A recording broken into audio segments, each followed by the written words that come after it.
오늘은 이 두 구절 말씀 중심으로 해서 예수님과 삼일정신이라는 내용으로 함께 은혜를 나누기를 원합니다. 지금부터 93년 전 1919년 기민년 3월 1일에 일제 식민지하에 있던 우리 대한민국의 많은 국민들이 만세 운동을 시작함으로 45년 8.15 광복을 만든 엄청난 기폭제 역할을 했던 것을 기억합니다. 3.1 만세운동이 일어났을 때 아마도 우리 어르신들 중에도 태어나신 분이 거의 안 계실 거예요. 93세나 넘으신 분이라야만 그때 태어나셨죠.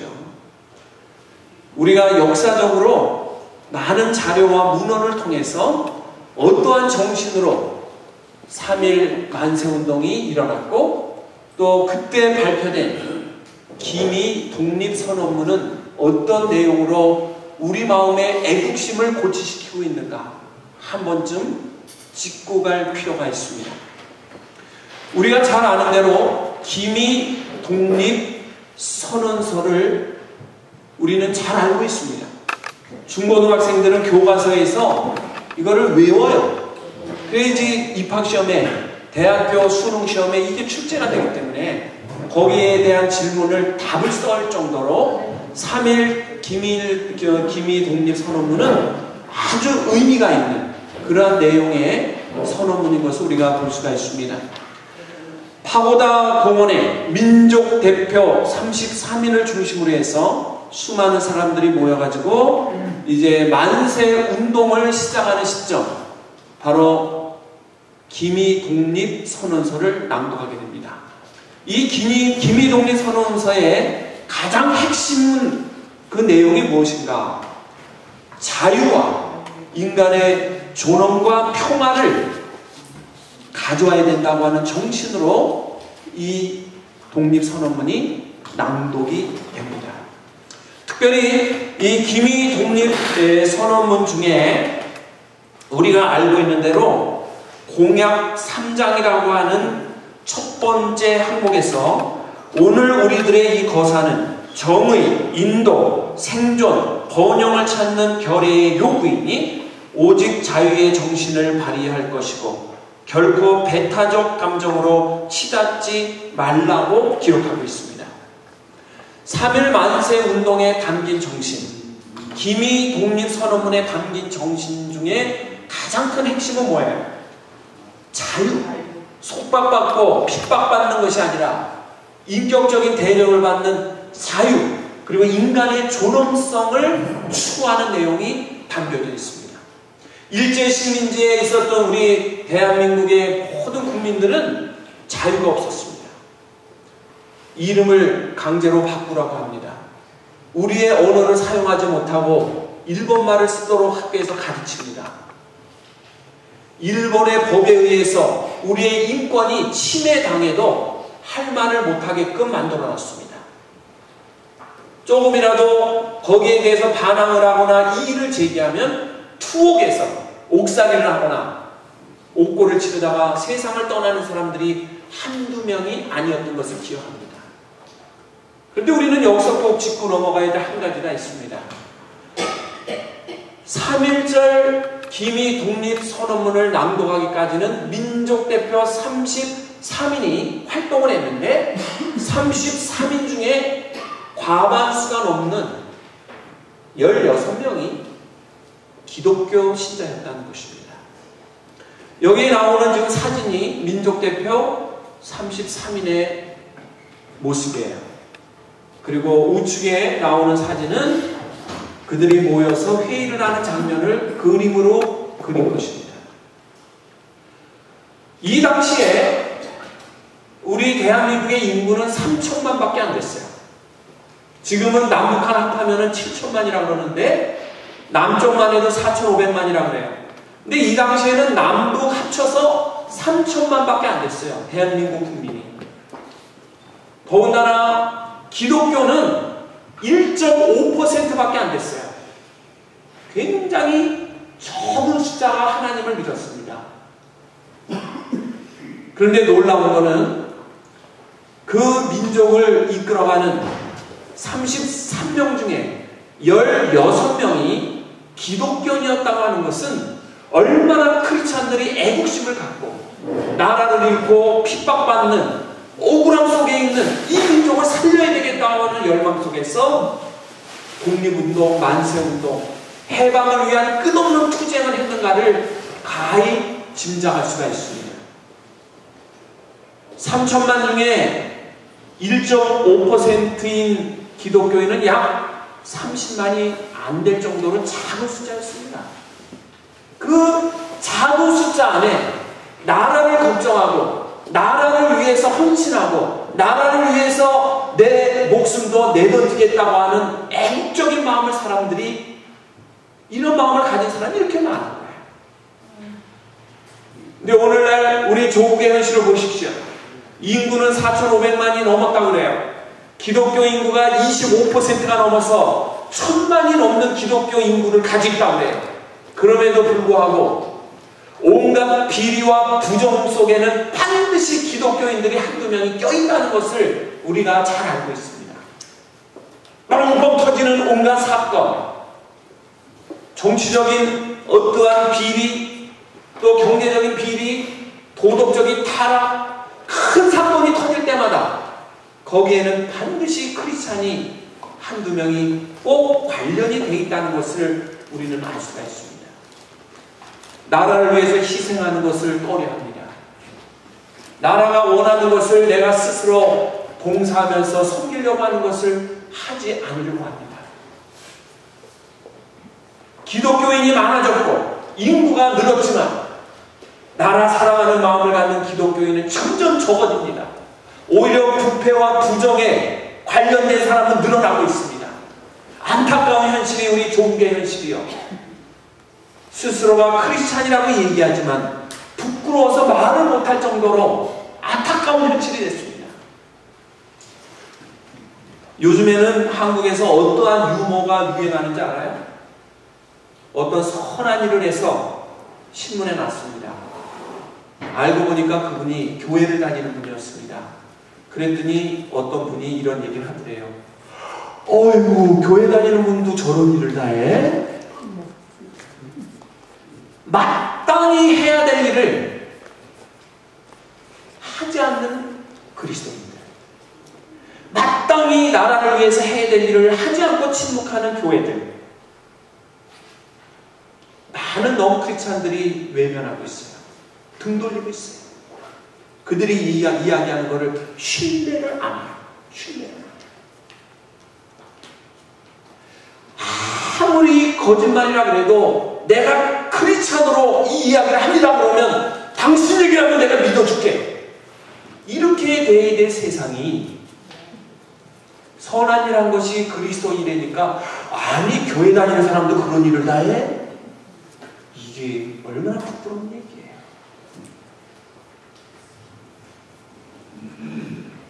제가 결혼하고 처음에 방을 얻으러 갔는데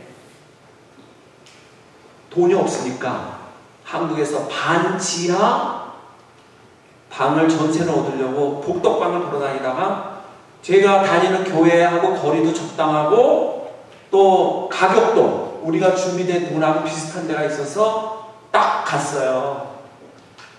그랬더니 조건 1. 교회에 다니는 사람은 안 돼. 주인이 내놓을 때 1번이 교회 다니는 사람은 안 준다고 딱 거기다 조건을 거는 거야. 그 순간에 막 물어도 내려앉더라고 마음이. 아니 딴 사람은 안 줘도 교회 다니는 사람을 꼭 받겠음. 요렇게 돼 있어야 되는데 거꾸로 교회 다니는 사람은 안 돼. 그래서 아니 우리는 여기 꼭 들어가야 되는데 우리 교회 다니거든요. 근데 왜 안 된다는 겁니까? 그 사연이 있는 거죠. 그 집주인이 아예 그냥 교회 다니는 사람이 들어오면 치를 떠는 거야. 아주 뭔가 상처가 나는 거지. 그러니까 절대로 그런 사람은 안 받겠다는 거지. 이제 다른 사람을 기타 받겠다는 거죠. 근데 결국 우리가 거기 들어가서 살게는 됐어요. 그러나 이런 안타까운 현실이 요즘에 현실인 것을 본다면 얼마나 마음이 아픈지 몰라요. 이제 93년이 지났지만, 그리고 먼 이웃 땅에 와서 사신 지 20년, 30년 지나시고 이제는 연세가 70, 80, 90이 넘었지만 지금이라도 우리 조국을 위해서 기도해야 됩니다. 자라나는 후손들이 바르게 애국심을 갖고 자라나도록, 크리스찬들이 하나님을 사랑하듯이 나라도 사랑하고 나라를 사랑하는 마음으로 이웃도 사랑하는 이러한 마음으로 애국자가 되도록 기도하셔야 되고, 또 우리 본인들이 그러한 모습을 회복해야 돼요. 우리가 지금 남의 얘기하는 게 아니에요. 내 얘기하는 내 얘기. 여러분, 우리는 국가를 위해서 희생하고 헌신하는 것은 항상 의미해요. 그러나 국가가 나에게 해줄 것을 왜 안 해주는가를 끊임없이 요구합니다. 우리 어르신들 월페어가 딱 2달만 안 나와봐. 가만히 있는 분 있어요? 변호사 사가지고 국가를 상대로 소송 겁니다. 수혜예요. 당연히 받아야 될 거를 왜 안 합니까? 물론 행정차고가 있으면 줘야죠. 그러나 우리가 거꾸로 한번 생각해 보세요. 시민권 가지신 분들 투표 제대로 하십니까? 나라를 위해서 내 권리를 행사하시나요? 국가가 어려움 당할 때 내가 총들과 한번 나가겠다고 뛰어나가 본 적 있습니까? 국가를 위해서 내가 희생하고자 하는 마음과 내가 나라에서 받아야 되겠다는 마음과 어떤 게 더 강하십니까? 우리는 국가를 위한 희생은 인색해요. 그러나 국가가 나를 향해서 안 해주는 것에 대한 불만은 충만해요. 우리는 3.1절을 맞이할 때마다 나라 사랑을 외치지만 입술만 끝쳐요. 3.1절을 맞이해서 대한민국 초등학생 5,000명에게 질문을 했어요. 애국가 1절부터 4절까지를 다 암송하는 사람은 동그라미를 하세요. 5,000명 중에 4절까지 암송하는 아이가 하나도 없었대요. 하나도 없었대요. 1절, 2절까지 암송해서 부를 수 있는 아이들이 5,000명 중에 250명. 1절만이라도 제대로 서서 애국가를 부를 수 있는 사람이 500명이 안 됐더라는 거예요. 요즘 이래요. 자라나는 아이들이 K-팝 스타들의 그 빠르고 리듬이 얼마나 빠른지 따라할 수가 없는 그 노래들은 수십 곡을 다 외워가지고 춤까지 춰가면서 따라하고 환호하고 가수들이 오면은 오빠 누나 하면서 따라다니는 그 아이들이 애국가는 1절도 제대로 못 부르고 있더라는 거예요. 심각해요. 애국가를 모르는데 6.25를 알겠어요? 아니, 김인현 3월 1일 93년 전에 3.1 독립 만세운동한 거 그거를 심각하게 받아들일까요? 아, 지금 애국가도 1절도 제대로 못 부르는데 조회 시간마다 부르는 그 애국가조차도 기억을 못하는 아이들이 나랑 아무 상관없는 3.1절이 무슨 의미가 있겠어요? 6.25가 무슨 의미가 있겠어요? 북한이 쳐들어오든 우리나라가 망하든 무슨 상관이 있냐고 그 아이들에게. 자기만 잘 먹고 잘 살다가 즐겁다가 그냥 끝나면 된다. 자기 중심이죠. 너무나도 심각합니다. 우리 크리스찬들이 대우각성할 때가 됐어요. 나라를 위해서 정말 눈물 뿌려 기도하고 에스더와 같이 룻과 같이 정말 민족을 위해서 기도할 수 있는 이러한 사람들이 나와야 되고, 행동으로 나라를 위해서 봉사할 수 있는 사람이 나와야 돼요. 93년 전 김인현 3월 1일에 만세운동에 참여했던 수많은 사람들이 있습니다. 서울중앙정시청 앞에서 거리거리마다 유관순 누나를 비롯한 많은 사람들이 만세운동을 했어요. 이 당시에 역사적 자료를 보니까 만세운동에 참가한 사람이 136만 3,900명이라고 기록되어 있습니다. 학살된 자가 6,670명, 투옥된 자가 5만 2,700명이 만세운동하다 잡혀가지고 감옥에 들어간 거죠. 근데 놀라운 거는 국민의 1.5%밖에 안 되는 그리스도인이 투옥된 자 중에도 절반 이상이요, 학살된 자 중에도 절반 이상이었다는 겁니다. 이거는 무엇이에요? 만세운동의 맨 앞줄에 서서 태극기를 들고 대한독립 만세를 외치면서 끝까지 조국이 해방돼야 된다고 부르짖었던 그 맨 앞줄에는 다 크리스찬들이 서 있었다는 겁니다. 기독교 인구가 1.5%밖에 안 되는데 놀라운 사실이에요. 지금 20%, 25%가 넘어서 기독교 인구가 1000만이 넘었다는 이 시대에도 이러한 사람이 나오기가 어려운데 1.5%밖에 안 된 그 기독교의 숫자 중에 상당수가 맨 앞에서 태극기를 흔들었다는 사실을 본다면, 저들은 말로만 하나님을 외치고 말로만 나라 사랑을 외쳤던 것이 아니라 행동으로 나라를 위해서 자기의 목숨을 초계같이 내던질 수 있는 그러한 희생정신을 가졌다는 것을 볼 수가 있습니다. 그렇습니다. 이렇게 우리 조국의 선열들이 나라를 위해서 목숨을 잃어가면서 싸웠기 때문에 급기야 해방을 맞이했고, 이제 해방이 된 지 60년이 훌쩍 넘었어요. 남북은 분단되어 있지만 이제 우리 자유민주국가가 되지 않았습니다. 그럼에도 불구하고 우리는 감사하지 못해요. 여전히 일본을 높이는 사람들, 북한의 공산주의가 그리워가지고 참 그냥 사회주의 사상을 받아들이려고 애쓰는 사람들이 얼마나 많은지 몰라요. 1960년대만 해도 간첩 하나가 잡히면 신문에 크게 났습니다. 고정간첩 누구 체포, 무장간첩 누구 체포, 신문에 크게 났습니다. 한 10여 년 전부터는요, 간첩 잡았다는 얘기는 한 줄도 나오지 않습니다. 나와도 딱 뒷곁에 한 줄 나와, 한 줄.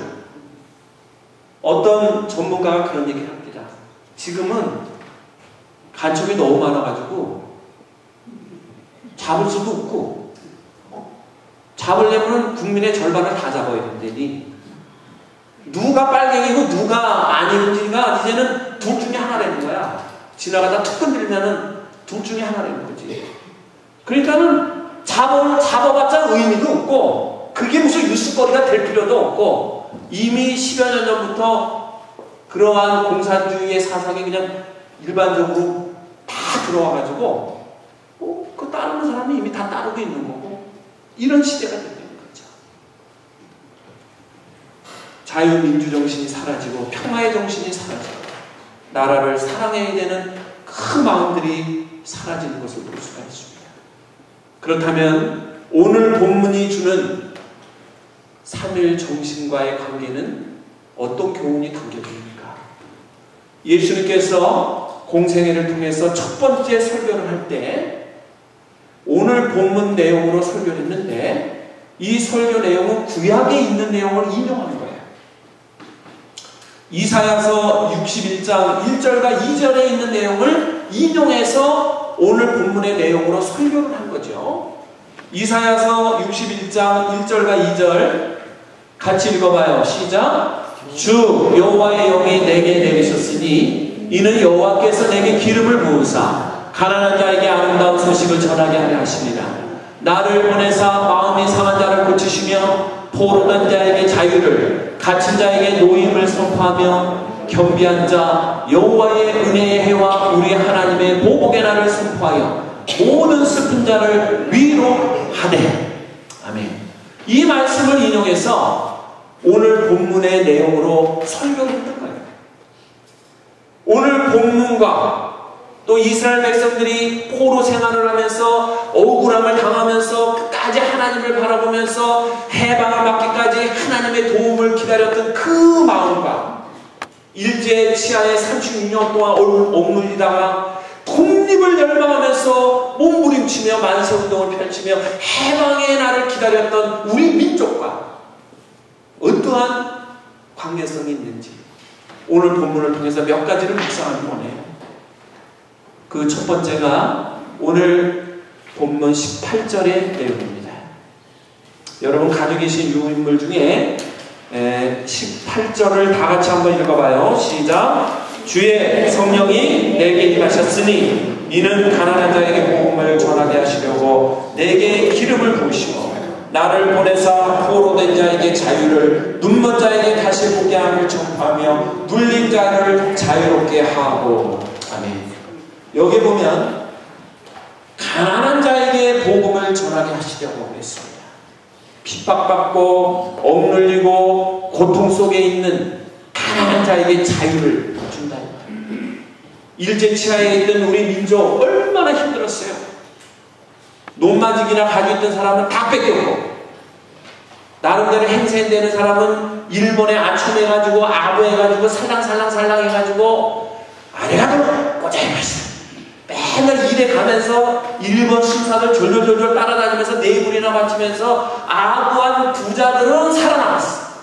그러나 제대로 애국심을 갖고 나라의 독립을 열망하는 부자나 정치인들은 전부 다 재산 뺏기고 투옥되고 온갖 고난을 겪었던 걸 우리가 기억하죠.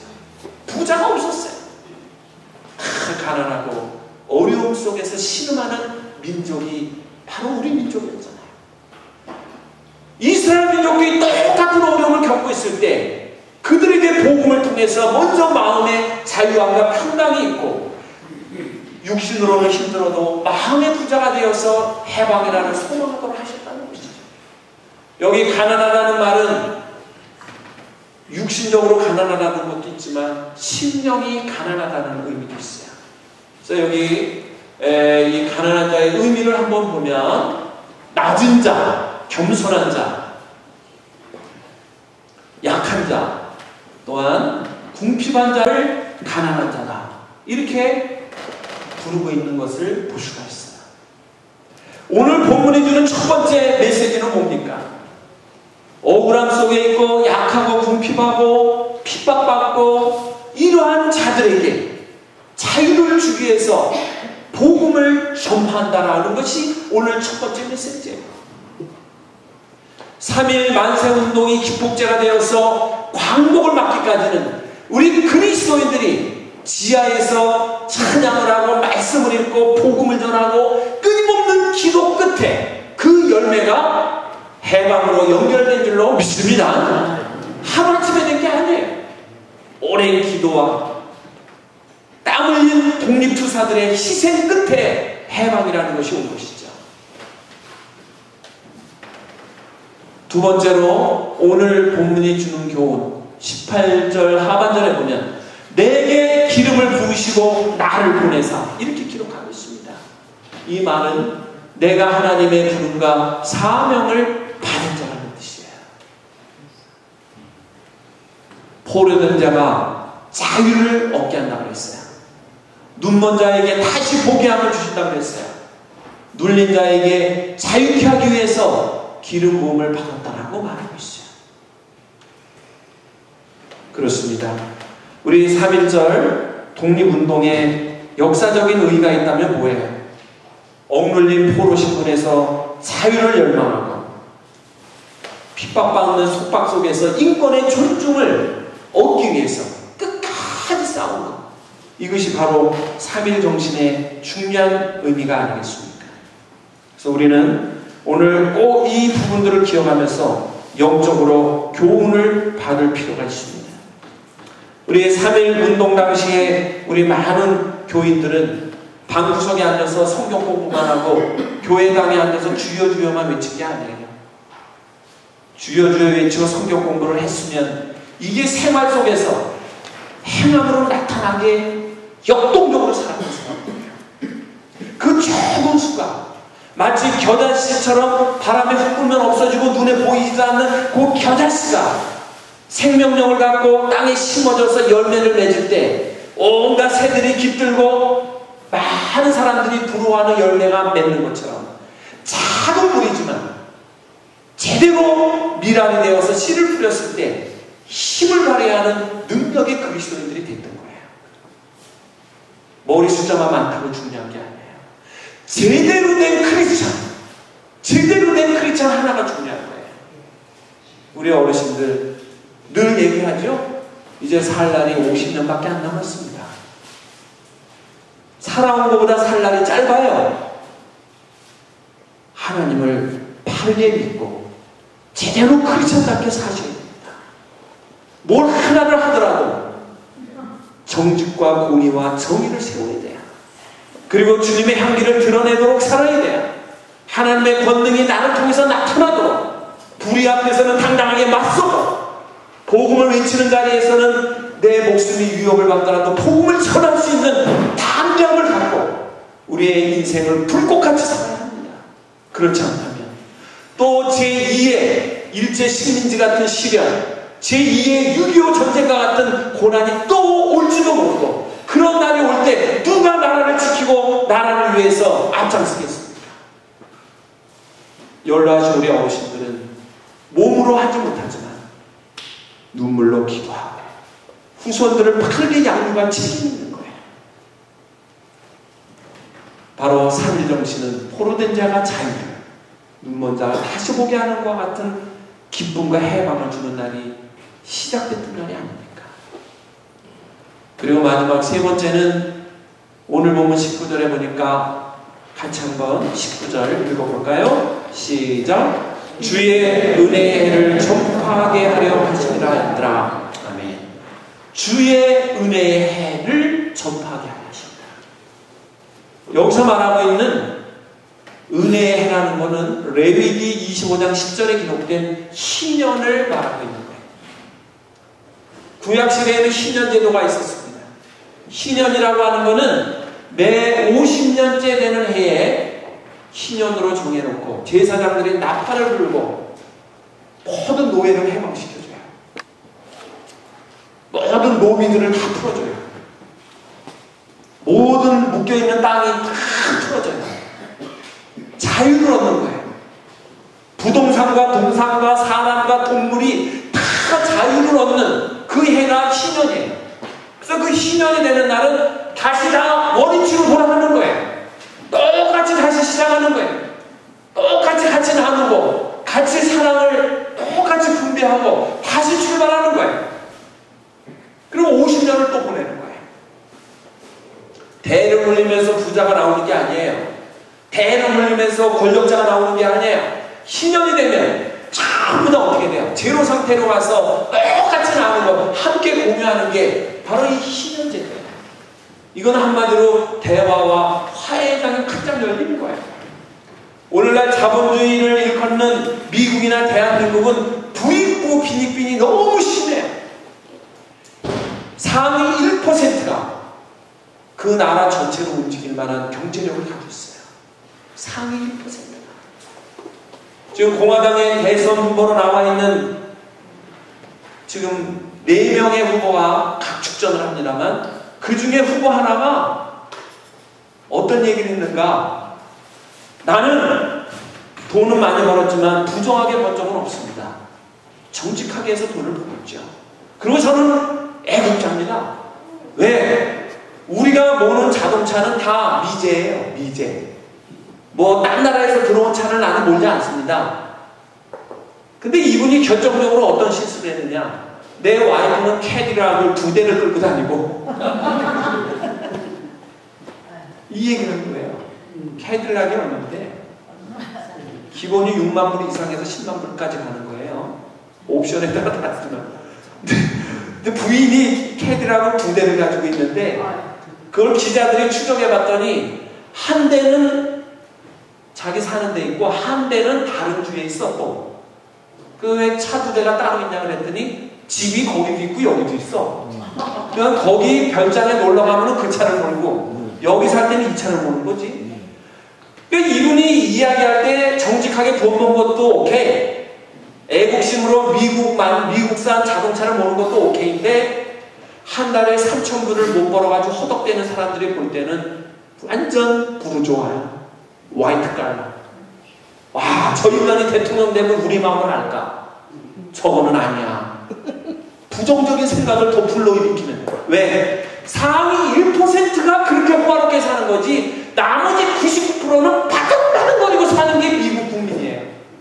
대한민국의 상위 1%가 떵떵거리고 말이죠, 무슨 거창하게 살고 있는 거지, 나머지는 실직 할까봐 걱정하고 바득바득대면서 전세돈 올라가면은 그거 돈을 못 모아가지고 허리띠를 그냥 끌어내면서 전세돈을 채워주고 월세를 올려주고 이러면서 사는 게 99%예요. 신년제도는 뭐예요? 내가 정직하게 돈을 벌어서 땅을 샀든 차를 샀든 50년이 되면 전부 이걸 어떻게 돼요? 나눠주는 거예요. 나눠주는 거예요. 모두에게 똑같이 분배하는 거예요. 자유를 선언하는 게 신년이죠. 미국이나 한국이나 한번 이 신년제도가 와야 돼. 응? 신년제도. 미국도 이제 독립한 지 200년이 넘었고 한국도 해방된 지 60년이 넘었는데 부자는 계속 부자야. 대를 물리면서 부자야. 이제는 권력까지 물려줘. 아버지가 대통령에 있으면 아들도 또 대통령에 도전해. 끝까지 이렇게 가다 보면 어려운 집안에 태어난 사람은 끝까지 어려운 거예요. 부잣집에 태어난 사람은 끝까지 호강하는 거예요. 이 은혜의 해가 실질적으로 행동으로 제도적으로 이루어지기 어렵지만 정말 크리스천이라면 돈 있는 자가 베풀 줄 알아야 되고 권력 있는 자가 대화의 장을 열어 섬길 줄 아는 이 마음의 신년제도가 회복이 돼야 돼. 이게 안 되는 한은 3일 정신을 회복하기 어려워요. 인간의 존엄성, 인권을 존중하고 평화를 만들고 대화를 하고 양보하는 미덕은 다시 살아납니다. 이 시대의 3일 정신은 무엇입니까? 인격을 존중해 줘야 돼요. 권세자가 권세 없는 자를 존중해 줘야 돼요. 돈 많은 부자가 어려운 자들에게 베풀 줄 알아야 돼요. 한 영혼의 귀함을 중기 여길 줄 아는 이 마음이 이 시대의 3일 정신으로 다시 살아나야 될 줄로 믿습니다. 이 정신이 없다면 미래는 깜깜한 거예요. 저나 우리 어르신들이나 제보는 안 없잖아요. 지금 캐딜락 2대 가지고 있고 집이 여기 한 채 있고 타주에 한 채 있는 분 계십니까 혹시? 또 계신지는 모르지만 그런 분들은 마음의 신념을 가지셔야 됩니다. 어려운 자들을 섬길 줄 알아야 돼요. 베풀 줄 알아야 돼요. 나눠줄 줄 알아야 돼요. 그리고 인격적으로 무시하는 게 아니라 존중할 줄 알아야 돼요. 이것이 이 시대의 3일 정신입니다. 예수님께서는 2000년 전에 바로 이 복음을 전하기 위해서 모든 사람들을 섬기기 위해 이 땅에 오신 것임을 볼 수가 있습니다. 이제 93주년을 맞는 이 3일절에 우리는 대화와 화해의 정신을 회복해야 됩니다. 민족대표 33인이 모였는데 기독교인이 16명이에요. 그 다음에 천도교인이 15명이나 됐어요. 천도교인이. 그리고 나머지가 다른 교회였어요. 그런데 어떤 문제가 있었냐? 민족대표가 회의를 했는데 이제 기미 독립선언문을 파고다공원에서 낭독해야 되는데 누가 낭독하느냐? 대표가 있어야 되잖아요. 대표가. 그러면 요즘으로 지분 따지듯이 하면은 기독교 인구가 16이나 거기는 이제 개신교랑 저기 캐톨릭이 합해서 16명이거든요. 그러면 머리 숫자가 16명이니까 거기서 누가 대표가 나와서 하면 좋은데 우리 기독교인들이 양보를 했어요. 우리가 숫자가 많다고 대표가 될 이유가 없다. 그래서 천도교도인 손병희 선생에게 이 독립선언문을 대표로 낭독하세요. 이 양보를 한 거죠. 그래서 결국은 손병희 선생이 이제 그 기미 그 독립선언문을 낭독하면서 만세운동이 집히면서 100만이 넘는 만세운동이 전국에서 일어나게 되는 거죠. 또한 33명이 딱 독립선언문 낭독하는데 가봤더니 7명이 도망가고 없어. 잡혀갈까봐 그랬는지 7명이 도망가고 없고 나머지만 나와 있는 거예요. 아, 이 이름은 뭐 생생내면서 다 해놓고 결정적일 때 도망가고 없는 겁니다. 오늘날 같으면 그 사람 잡아다가 혼을 내도 단단히 냅니다. 근데 우리 크리스찬들은 무슨 사정이 있겠지. 이해와 관용으로 저들을 오히려 배려해주고, 또 독립선언을 낭독한 사람이 다 투옥이 돼가지고 옥살이 할 때 천도교인들이 기독교인을 면회와서 위로하고, 기독교인들이 천도교인들을 찾아와서 위로하면서 화해와 대화와 화합의장을 일구어냈던 것이 민족대표 33인 안에서 일어났던 일이에요. 이 시대에 우리는 이 정신을 이어나가야 돼요. 이 정신을 이어나가야 돼요. 좀 다르고 성격이 다르고 습관이 달라요. 인정해주고 존중해줘야 돼요. 우리 어르신들 마음속에 인간의 존엄성, 참 평화를 나눠주는 마음, 사랑을 베풀고 물질을 베풀 수 있는 마음, 3일 정신을 회복하는 오늘 귀한 날이 되기를 원합니다. 그래서 우리 어르신들 마음에 참 자유, 참 평화, 참 기쁨이 넘쳐서 93년 전 그 3일 만세운동의 정신이 오늘 이 시대에 내 마음에서 되살아나는 놀라운 은혜가 넘치기를 주님의 이름으로 간절히 축원합니다. 축원합니다. 아멘.